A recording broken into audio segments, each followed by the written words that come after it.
दोस्तों, आप माने या ना माने, परंतु आज भी कहते हैं कि इच्छाधारी नाग नागिन इस धरती पर विचरण कर रहे हैं और समय समय पर अपने प्रमाण भी देते आए हैं। और एक ऐसी ही घटना हम आपको बताने जा रहे हैं, जब 5 साल के एक बच्चे को डूबने से बचाने खुद एक इच्छाधारी नागिन चली आई।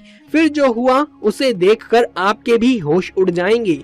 दोस्तों, ये घटना है मध्य प्रदेश में रहने वाले एक किसान त्रिलोक सिंह की। त्रिलोक सिंह के परिवार में उनकी पत्नी के अलावा उनका एक 5 साल का बेटा था। त्रिलोक सिंह की एक तालाब के किनारे पर 200 बीघा जमीन थी, जिस पर खेती करके वो अपने परिवार का पालन पोषण किया करते थे।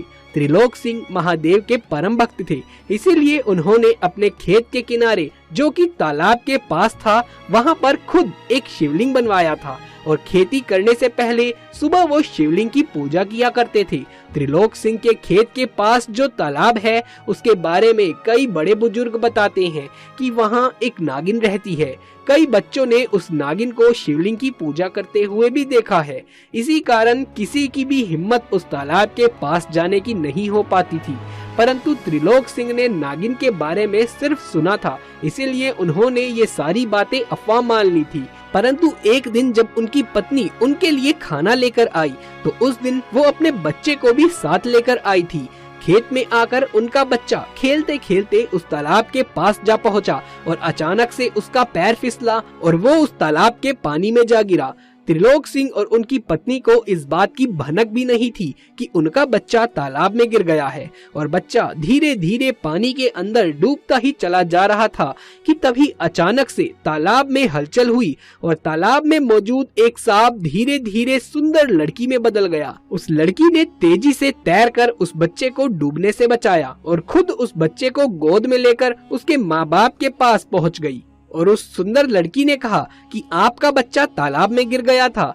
त्रिलोक सिंह की पत्नी ने तुरंत अपने बच्चे को गोद में ले लिया और जोर जोर से रोने लगी, क्योंकि उसे अंदाजा था कि अगर उसका बच्चा डूब गया होता तो उस पर क्या गुजरती।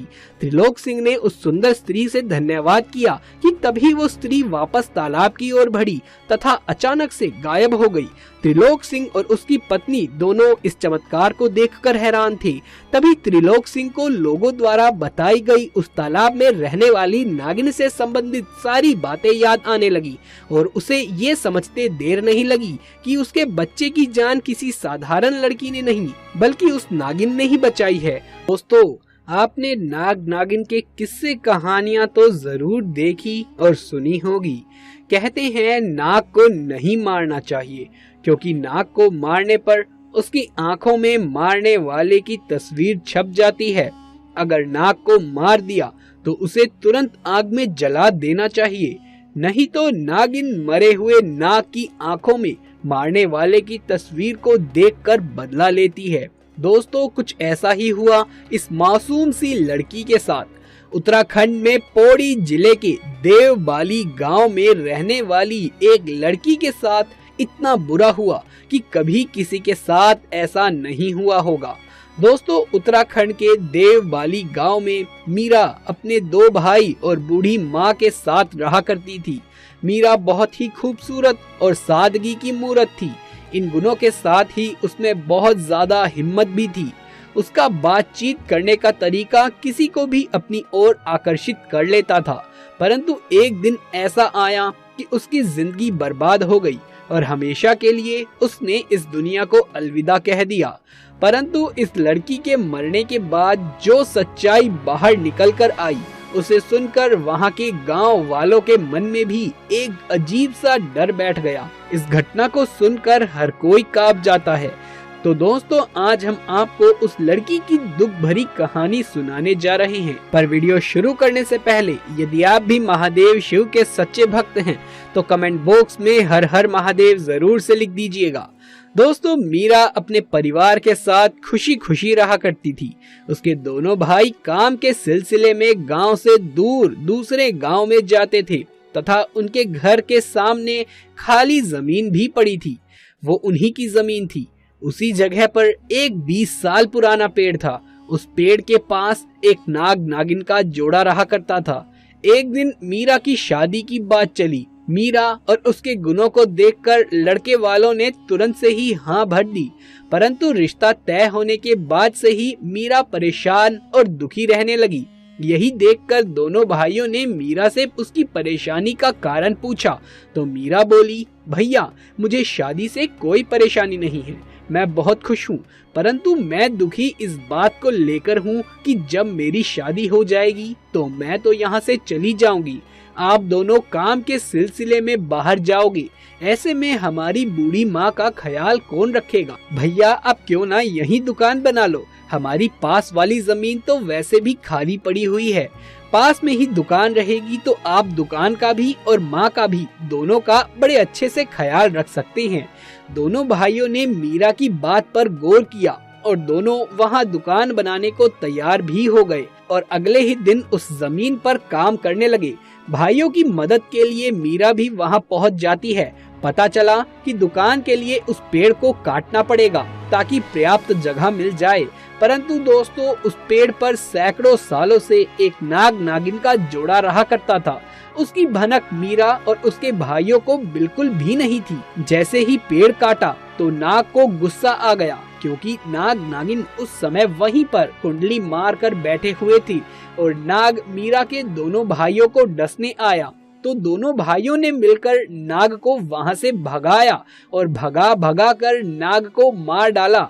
उस समय नागिन तो किसी तरह अपनी जान बचाकर भाग निकली, परंतु अगले दिन मीरा अकेले वहां काम देखने आई तो उस नागिन ने मीरा को अकेले देखकर डस लिया। मीरा की चीख सुनकर दोनों भाई मीरा के पास पहुंचे तो उस समय मीरा के मुंह से झाग निकल रहा था। दोनों भाई अपनी बहन की हालत को देखकर जोर जोर से रोने लगे। दोनों भाई ने अपनी बहन को बचाने के लिए हर संभव प्रयास किया, यहाँ तक कि दूर गांव से एक प्रसिद्ध सपेरे को भी बुलाया।